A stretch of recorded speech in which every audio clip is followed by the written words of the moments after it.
Hello, hi. My name's Jack Sachs. I am a 3D animator / illustrator. I'm born and bred in London, in Camden. I studied at Camberwell College of Arts and I graduated in 2013. And today I'm going to talk to you about sort of the main things that have happened between then and now, me being a freelancer. Here's some animation. A little bit more. Sorry, I've always really wanted to do that. So yeah, this is, I'll let you flash it.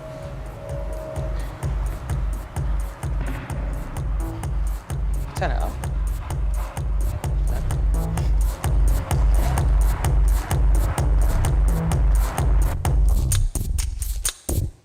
So yeah, that's a thing that I made for MTV last year.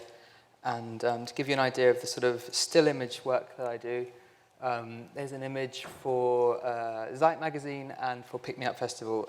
So kind of, I do everything sort of between still image and moving sort of like, yeah, GIFs and shorter videos and longer videos. And yeah, that's not necessarily where I started out. I just studied illustration at Camberwell. And sort of, it's a very loose course. You kind of get to do whatever you want, but I was really just sort of doing lots of drawing. So these are some sketchbook pages. I never really get asked to draw professionally, like sort of for money.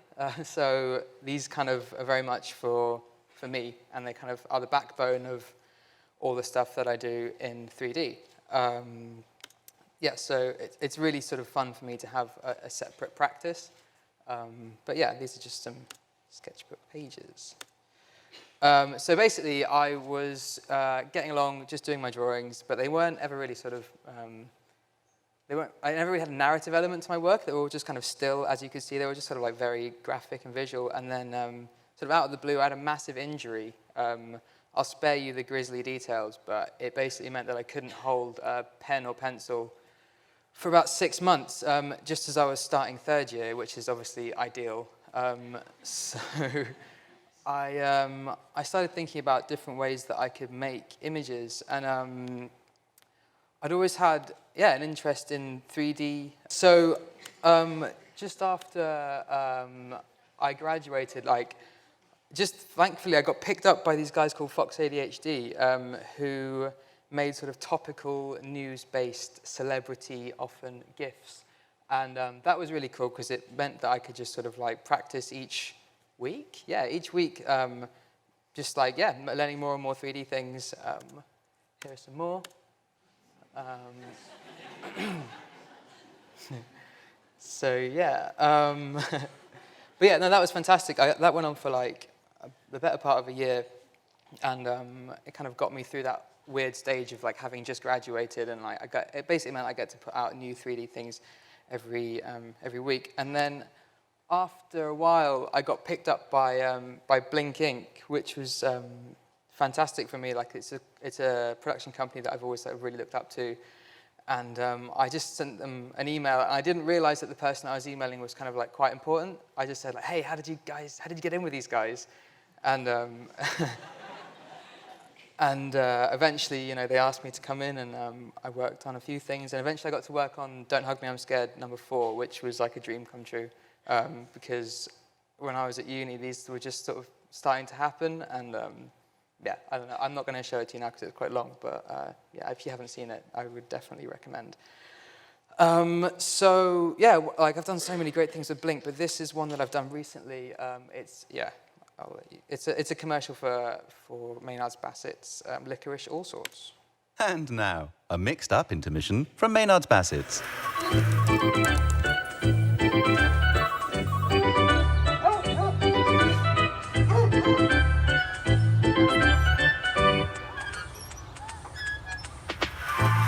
Oh, mixed up.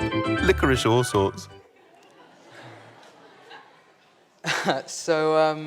So yeah, as you've seen, like a lot of the work that I've been doing lately involves 3D motion tracking, which is like you go out and you film something, you film nothing, essentially. You sort of have to pretend there's something there with a camera. I'm doing this because we have a shoulder rig. So you go out and you sort of pretend that you're filming something, but yeah, you're just filming an empty space, and then using sort of clever computer magic, you can map in your 3D animations so they look vaguely like they're in the space. But I guess because my approach is a bit more sort of, I'm self-taught, which I failed to mention. I'll talk about that later. But my approach is a bit sort of DIY. So I kind of enjoy that sort of contrast between the 3D things and the real things. Here's another short film that I made. Is it going to work? Yeah, this is just like a sort of fun personal thing. I just filmed it on my iPhone, and yeah, it's fun just to get to like practice these things, I suppose. It's not really much of a talent here.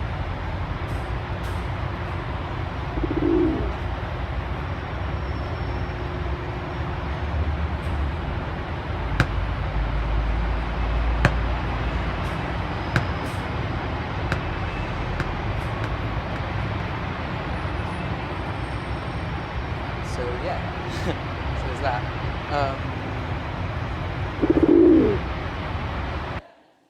Yeah, so I guess, like I said, it's kind of become the backbone of what I've been doing in the last couple of years, and I'm finding that people are sort of asking me to do more of it, which is great. And I was kind of looking for a way to develop it into a sort of longer format thing, because I was making these films that were just sort of one shot and roughly like 30 to 40 seconds. And I was contacted by Tate Britain, who asked me to make something for an event called Tate Loud, where basically they have like live music and all sorts of workshops and things, and they commissioned me to make an artwork, which they eventually projected into a brightly lit room. So, great. Thanks. And I'm going to show you a cut-down version of it because we don't have very much time. But yeah, this is my film, Shh, by Tate Britain. He wasn't just telling you to shh earlier. Is it gonna... yeah.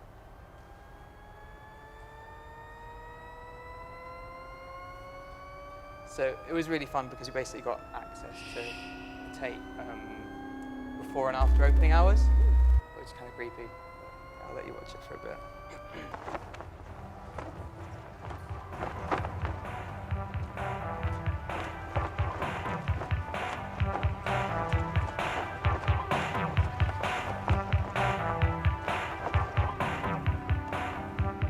The idea of the film is that we're sort of vaguely following this pencil as a guide through the gallery while it's supposed to be just a sort of regular, quiet afternoon, but all of these things are sort of occurring.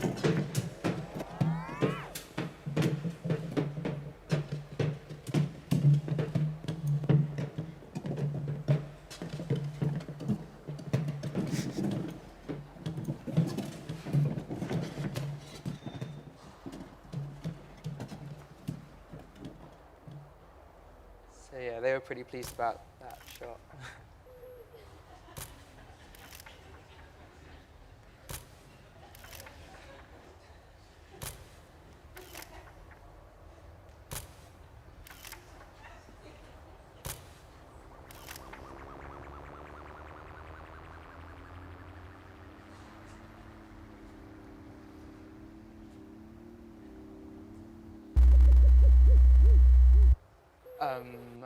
Yeah, so we actually had a lot of problems making this because we went along and we filmed everything and we were working with somebody from the Tate and they were like, yeah, just go on, film everything.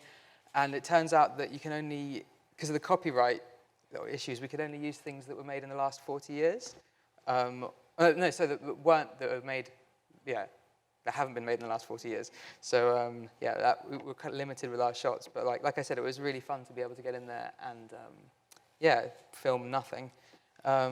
So I'm going to show you a sort of,